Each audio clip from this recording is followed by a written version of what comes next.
जय श्री कृष्णा, जय श्री राधे। आप सभी का स्वागत है आज की वीडियो में। और कार्तिक के पावन महीने की आप सभी को ढेर सारी शुभकामनाएं। आज से हम आपको अपने चैनल पे सुनाने जा रहे हैं कार्तिक महात्म और इसी के साथ कार्तिक महीने की जो कहानियां होती हैं वो।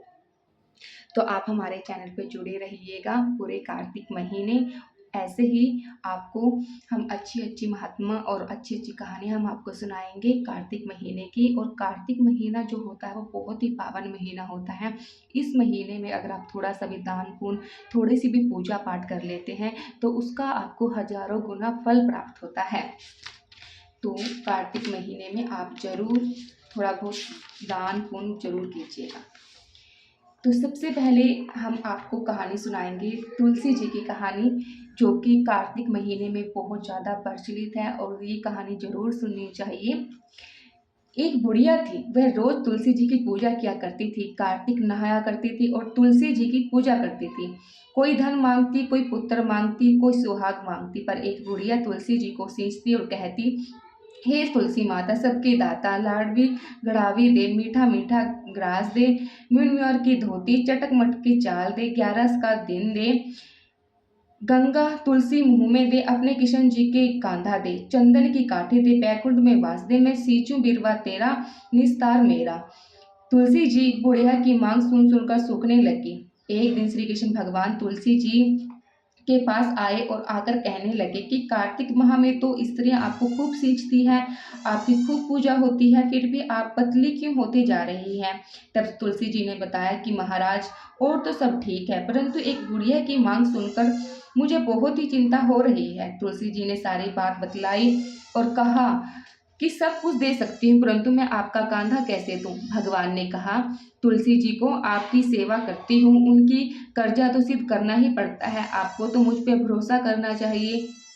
तुलसी जी खुश हो गई और दिन बीत गए। एक दिन बुढ़िया मर गई। गांव के सभी लोग आए। बुढ़िया को सभी लोग धर्मात्मा मानते थे और तुलसी जी की बुढ़िया कहा करते थे, उसी के पास कुछ भी नहीं था, सारा इंतजाम गांव वालों ने ही किया। पर अर्थी उठाने के समय सबने जोर लगाया, किसी पर भी अर्थी नहीं उठी।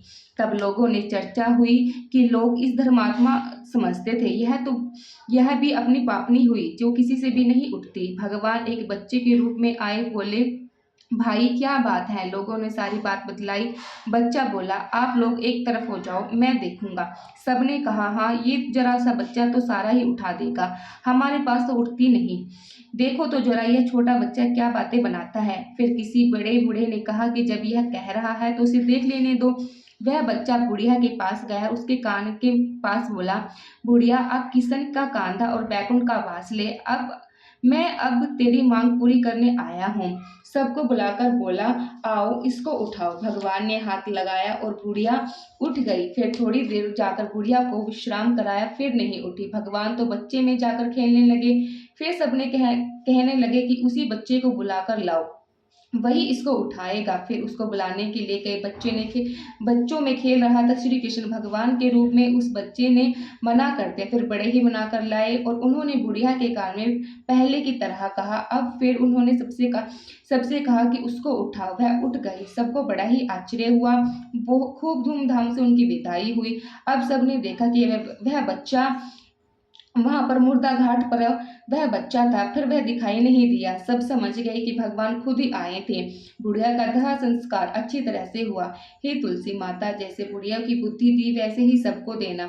जय श्री कृष्ण भगवान की जय, कृष्ण भगवान की जय। तो ये थी तुलसी माता की कहानी, जो कि कार्तिक मास में सुननी चाहिए, इसका बहुत बड़ा पुण्य मिलता है। और अब हम आपको सुनाने जा रहे हैं कार्तिक मास का पहला अध्याय। जय श्री गणेशाय नमः। कार्तिक महात्म, पहला अध्याय। निमोचन तीर्थ में श्री सूत महाराज 88,000 सोनक ऋषियों से बोले, अब मैं आपको कार्तिक मास की कथा विस्तार से सुनाता हूँ, जिसे सुनकर मनुष्य सब प्रकार के पापों से छूटकर अंत समय बैकुंठ को प्राप्त होता है।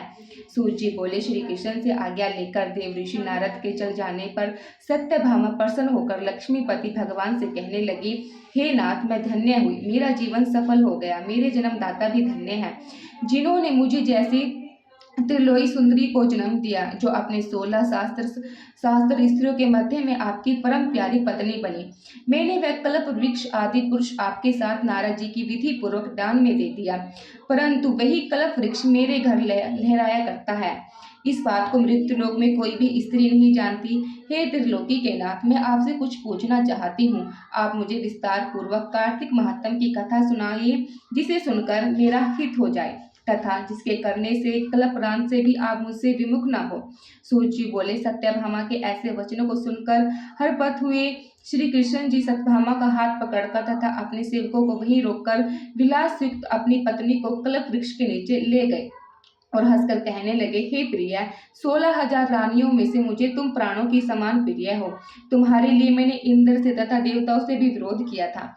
हे किंतु जब जो बात तुमने पूछी है, उन्हें अद्भुत बातों को सुनो। सूत जी बोले, एक दिन श्री कृष्ण भगवान ने सत्यभामा के प्रिय कामना के लिए गरुड़ पर सवार होकर इंद्र लोक जाकर कल्प वृक्ष मांगा। तब इंद्र के मना कर देने पर गरुड़ का इंद्र से घोर युद्ध हुआ और कोलोक में गरुड़ जी ने गौओं से युद्ध किया। गरुड़ की चोट से उनके कान और पूंछ कट कर गिर पड़े। उनके रुधिर से 3 वस्तुएं उत्पन्न हुई, कान से तंबाकू, पूंछ से गोभी और खून से मेहंदी। इन तीनों के प्रयोग से मोक्ष प्राप्ति नहीं होती है। तब गांवों ने भी क्रोध में भरकर गरुड़ को मारा, जिससे इनके 3 पंख टूटकर गिर पड़े। इनके पहले पंख से नीलकंठ, दूसरे से मोर, तीसरे से चकवा चकवी उत्पन्न हुए। हे प्रिय, इनके दर्शन मात्र से ही सुफल की प्राप्ति होती है। यह सुनकर सत्यभामा बोली, हे प्रभु, मैंने पिछले जन्म में कौन कौन से दान, व्रत और जाप नहीं किए, मेरा कैसा स्वभाव था तथा मैं किसकी पुत्री थी और मुझे मृत्यु लोक में जन्म लेना पड़ा। मैंने ऐसा कौन सा शुभ कर्म किया था जिससे आपकी अर्धांगिनी हुई। कृष्ण बोले, हे प्रिय, जो तुमने पूर्व जन्म में शुभ कर्म किए हैं, विस्तार पूर्वक कहता हूँ। पूर्व समय में सतयुग के अंत में मायापुरी में अग्न गोत्र में देव शर्मा नामक एक ब्राह्मण वेद वेदांतों को जानने वाला रहता था। वह रोज अतिथियों की सेवा, हवन और सूर्य भगवान की पूजा किया करता था। उसका तेज सूर्य के समान तेजस्वी था। उसकी वृद्ध अवस्था में गुणवती नाम की कन्या हुई। उसका विवाह उस पुत्रहीन ब्राह्मण ने चंद्र नाम के अपने शिष्य के साथ करा दिया। चंद्र को अपने पुत्र के समान मानता था तथा चंद्र भी अपने पिता के समान ही सम्मान देता था। एक दिन में दोनों कुश और समाधि लेने के लिए वन में गए। हिमालय की तलिहाट में भ्रमण करते हुए उन्होंने एक राक्षस को आता हुआ देखा। उस राक्षस के भय के मारे उसके सभी अंग शिथिल हो गए और भागने की समर्था भी नहीं रही। तब उस काल के सुदर्शन राक्षस ने उन दोनों को मार डाला। उनके धर्मात्मा होने के कारण मेरा पार्षद उनको मेरे पास बैकुंठ में ले आया, क्योंकि उन्होंने सूर्य भगवान की पूजा की थी। उस कर्म से दोनों पर अति प्रसन्न हुई। शिव, सूर्य, गणेश जी, देवी, इन सब देवताओं की पूजा करने वाले सब सर्व को प्राप्त होते हैं। मैं एक होता हुआ भी काल और कर्मों के भेद में 5 प्रकार का होता हूँ। जैसे एक देवदत्त, पिता, भ्राता आदि नामों से बुलाए जाते हैं। जब वह दोनों विमान पर चढ़े हुए सूर्य के समान तेजस्वी, रूपवान, चंदन और माला धारण किए हुए मेरे भवन में आए तो दिव्य भोग भोगने लगे। तो ये था आज का कार्तिक महात्म का पहला अध्याय, और दूसरा अध्याय हम आपको कल की वीडियो में सुनाएंगे। तो अभी से आप चैनल को सब्सक्राइब कर लीजिएगा, ताकि आपको सारे कार्तिक महात्म आप सुन पाए, क्योंकि कार्तिक महात्म का जो महत्व है वो बहुत ही प्रभावशाली है। इसको सुनने मात्र से आपके पाप नष्ट हो जाते हैं। तो कार्तिक महीने में आप जरूर कार्तिक महात्म की कहानियाँ जरूर सुनाएं। अब हम आपको सुनाने जा रहे हैं गणेश जी की कहानी, जो कार्तिक महीने की बहुत ही प्राचीन एक कहानी है। श्री गणेशाय नमः। एक बुढ़िया थी, वे कार्तिक नहाया करती थी। वह रोज गणेश जी की पूजा करती थी। एक दिन उसे बाहर जाना पड़ गया। उसने अपनी बहू से कहा कि मुझे बाहर जाना है, इसलिए तू मेरे गणेश को नहला धुलाकर पूजा कर लिया करना और मेरे गणेश को अच्छी तरह भोग भी लगाया करना। बहू ने कहा ठीक है। पहले उसने ठीक है तो कह कर लिया, परंतु बाद में उसे बहुत गुस्सा आया। बुढ़िया तो कहकर चली गई। फिर वह क्या करती थी, वह बच्चों के साथ ही गणेश जी को आवाज लगाकर नहलाया दिया करती थी। बच्चों के साथ ही गणेश जी को आवाज लगाकर खाना खिलाया करती थी। वह बच्चों के साथ ही नहलाकर, खाना खिलाकर, खिलाया करती थी, परंतु बहू को गुस्सा बहुत आता था। कहती थी कि मेरे पास तो पहले ही बहुत काम था, घर का और बच्चों का, अब यह बुढ़िया भी मुझे और काम देकर चली गई। एक बार की बात है, बुढ़िया का काम करते हुए बहू को बहुत ही गुस्सा आया। उसने क्या किया, गणेश जी को खूब गरम गरम उबलते हुए पानी में नहला दिया। इससे गणेश जी को बुढ़िया की बहू को देखकर हंसते रहे। इससे उसको और भी गुस्सा आया और कहने लगी, यह तो मुझे देखकर हंसता रहता है। उसने गुस्से में गणेश जी को बाहर फेंक दिया। जब उसने बाहर फेंक दिया तो पड़ोसन ने उठाकर फटाफट अपने घर में रख लिया। पड़ोसन तो खूब गणेश जी की पूजा करती और उनकी सेवा करती। अब उसके घर में तो खूब अंधन धन्य हो गया, घर में खूब चहल पहल रहने लगी, खूब सब खुश रहने लगे। अब बुढ़िया के घर में हानि आती गई, यहाँ तक कि खाने के लिए भी कुछ नहीं रहा। इससे बहू बेटा बहुत ही दुखी रहने लगे। जब बुढ़िया पहले गणेश जी की पूजा करती थी, उसके घर में सब कुछ था, खाने पीने का में भी कुछ कमी नहीं थी, धन भी बहुत था। अब कुछ दिनों के बाद जब बुढ़िया घर पर आई तो उसने देखा कि घर की हालात तो बहुत बुरे हैं। आते ही उसने अपनी बहू से पूछा कि मेरे गणेश जी कहाँ हैं? तुम मेरे गणेश जी की अच्छी तरह पूजा तो करती थी ना? वह कहने लगी कि मैं तो बच्चों के साथ ही आवाज लगाकर तेरे गणेश जी को नहलाया करती थी और बच्चों के साथ ही खाना खिलाया करती थी। आवाज लगाने से जल्दी आ जाते थे। बुढ़िया ने कहा, अच्छा। बुढ़िया बहुत खुश हुई। फिर वह अपने गणेश जी को घर में देखने गई। कहीं पर गणेश जी नहीं मिले। फिर बुढ़िया ने भूत से पूछा कि मेरे गणेश जी कहाँ हैं? वह कहने लगी कि एक बार की बात है कि मैंने उनको गर्म पानी में नहला दिया था, उनको छाले पड़ गए थे। वे मुझे देखकर हंसने लगे, मुझे गुस्सा आया, मैंने उनको बाहर फेंक दिया। बाहर से एक पड़ोसन उठा कर ले गई। बुढ़िया यह सुनकर पड़ोसन के पास गई कि मेरे गणेश जी को दे दो। अब उसके घर में तो गणेश जी रहने से सब कुछ हो रहा था। उसने बुढ़िया को गणेश देने से मना कर दिया। बुढ़िया को बहुत दुख हुआ। बुढ़िया दूसरे गणेश जी लाकर पूजा करने लगी। उसके घर में फिर से पहले की तरह सब कुछ हो गया।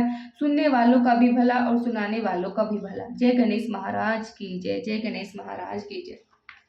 तो ये था आज का कार्तिक महात्म और कार्तिक महीने की कहानियां।